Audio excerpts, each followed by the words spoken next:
Sports bike require a sporty physique. Well, at least, let me at least think that is the case. Anyways, today we will talk about the new GSX-8R.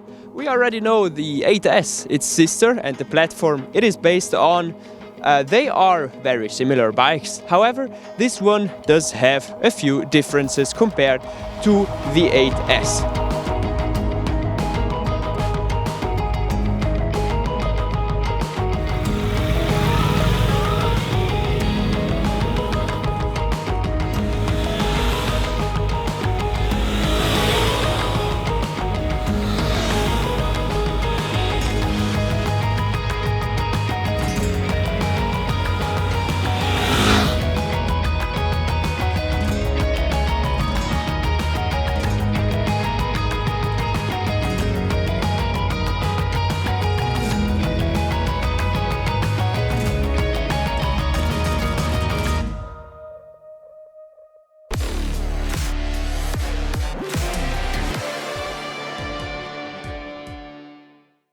Now, first of all, both of these bikes are very similar. Like I said, they share the same electronics package. We have traction control that you can set in 3 different modes. You have 1, 2 and 3, very intuitive, and 3 riding modes, A, B and C, A being the most aggressive one, B being less aggressive, and C being the rain mode.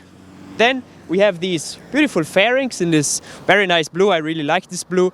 It symbolizes Suzuki for me to some extent, and we have a very intuitive gauge, obviously TFT dash, and the buttons, which are all very great. We have a different front fork when it comes to the 8S or the 8R. We have a Showa suspension here in the front and a Kayaba on the other one.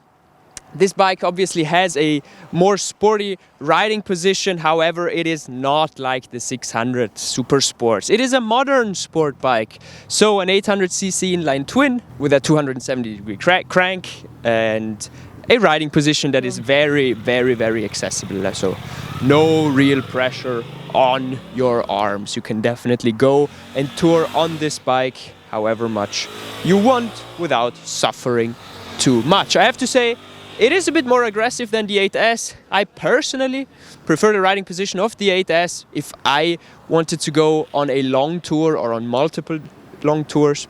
The seating position is perfect for somebody like me. I'm 170 centimeters tall and I can touch the ground perfectly. This bike is really accessible for shorter riders like me. All right. Let me briefly mention the horsepower again. We have 83 horsepower, 79 Newton meters of torque. It is really, really torquey bike with lots of firing power from low RPMs. And the weight of this bike is 205 kilograms, so 3 kilograms more, probably because of the fairings, which is logical, quite obvious. And yes, I think that's it when it comes to me talking to you from this point of view. Let me take you with me on a short ride of the GSX-8R. Okay everybody, and welcome to the onboard impressions of the GSX-8R. So we are in A mode. Let's turn off traction control. Alright. You get to turn it off while riding up to 50 kilometers an hour. It's great. Now let's tackle these twisties. Oh, feels very great, very smooth. Great turning. You just pick a line. The bike follows the line in a very, very precise way. This is very pleasant. Nice, nice, nice. Very good. You have different modes, as you can see here. You can just press this button and move to A, B or C mode. Oh, I'm riding too fast. To change it, so I guess it wasn't 50 but 45 kilometers an hour, where you get to change the settings while riding. So we have A, B and C mode. A is the most aggressive one. and it is very aggressive. Indeed, in first gear, the A mode is crazy. Like, let me show you real quick. Here, first. Wow, that's insane. The full acceleration in first in A mode, no traction control, is something else, I have to say. This bike, great torque from low RPMs. Let's shift into second gear, however, and let us try something as well. So, actually, let's make a comparison. Here's B mode. Oh, but it's still, great work, crazy acceleration. In B mode as well, let's try C mode. So we have them all. C is the slowest mode, basically, well, slowest in the throttle response used when wet. Let's see what it's got. Oh, wait, and then it pulls. Okay, so the first 20 kilometers an hour of acceleration are very, very smooth. Then it gives you full power. Quick shifter works pretty good. Very good. Look at this turning. Wow, this is so stable. This suspension is more stable than on the 8S. You notice that it is a bit more sporty. It has a sportier approach to the whole bike. Let's try the brakes also. Yeah, easy. The rear brakes doesn't brake too much. The ABS doesn't activate itself too soon.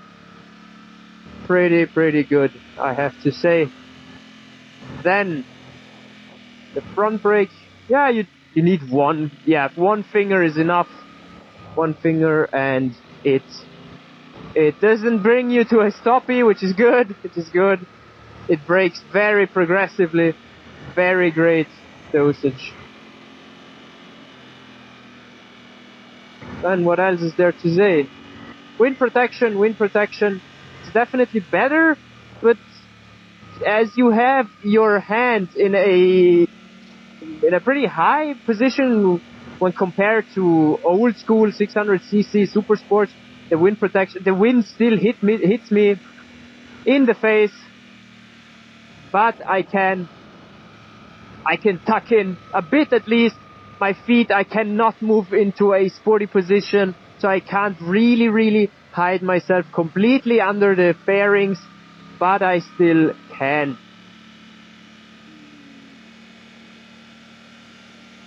Great.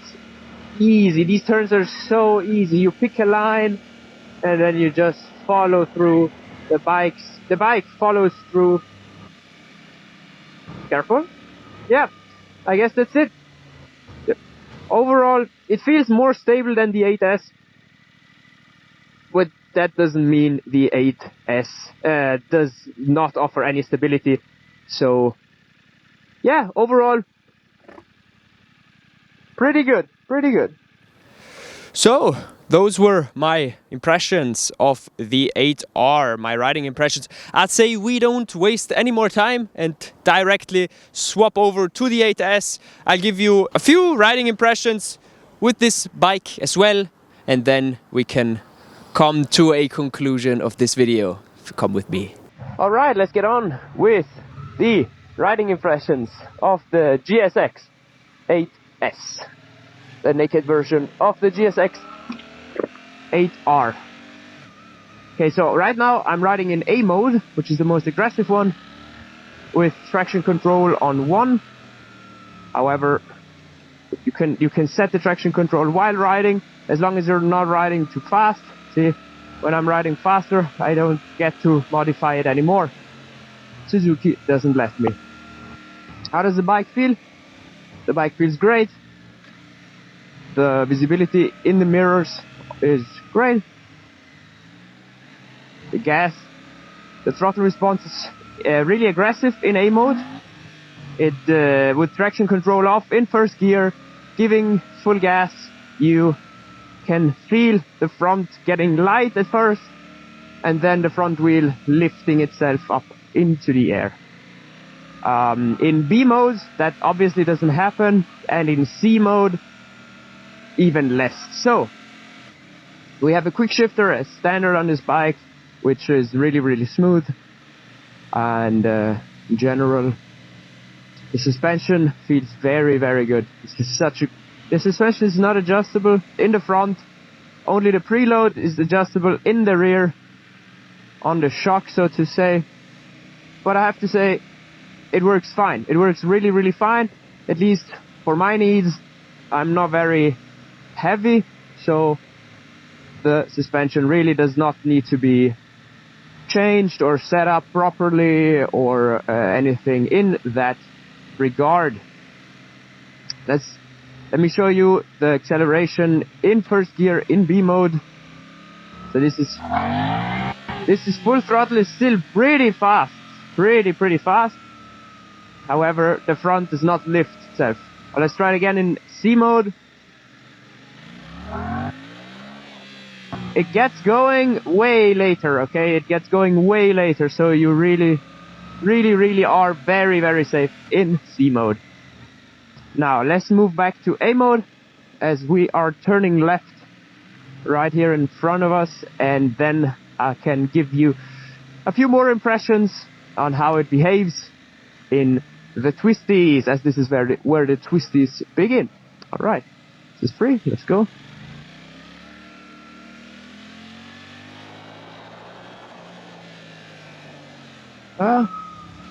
Pretty good. Yes, suspension is great. Both the 8R and the 8S share the same brakes, so the brake system is pretty good. You don't need to press it very heavily, the brake. It can just be touched with, can be modulated with one finger or two fingers as you prefer. Both is fine.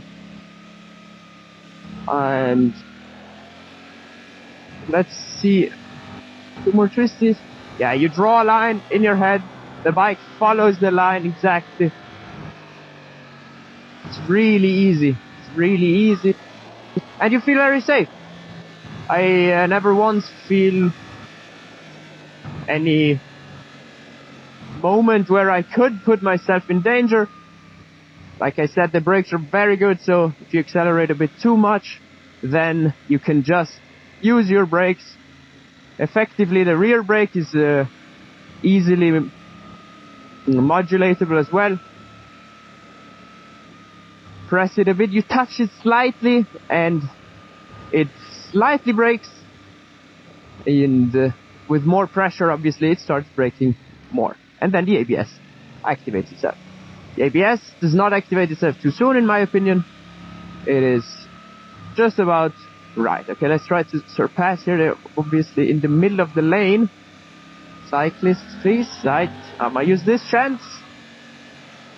And one more. Alright. And that's it. Let's turn around. Yeah. This is it when it comes to the riding impressions of the 8S. So, to summarize everything, brakes work very well, really easily usable. The levers feel good, and the suspension is also great. The acceleration out of the corner is immense from this bike, so really good. Lots of torque down below. Lots of torque at low RPMs. It feels perfect, just where it wants to be in the twisties. Well then, everybody, I have successfully returned from my short ride with both these bikes. I tested them to let you know which is the better one. Now, in reality, the answer to that question isn't that easy. It is not easy to say this is better than that, and it is obvious. Why? Because obviously they share the same platform. However, there are a few things to say. Now, if you want to ride this bike or either of these bikes in a very sporty manner, you can definitely both of these, the Naked and the 8R. However, the fairings make not only this bike look more sporty, but you can also ride it in a sportier way. But not only because of the fairings, obviously, also because of the better front suspension. We have, like I said, a Showa suspension here in front and a Kayaba on the 8S. However, if you want to ride the 8R on track, then I would highly suggest you swap out the rear shock. The rear shock was fine for me and my usage here on the roads of Barcelona, but if you want to put it to use on track, then I highly suggest you do that. They are both great bikes. The faired version costs slightly more, depends on where you live. Here it's about 1,800 to 1,000 euros.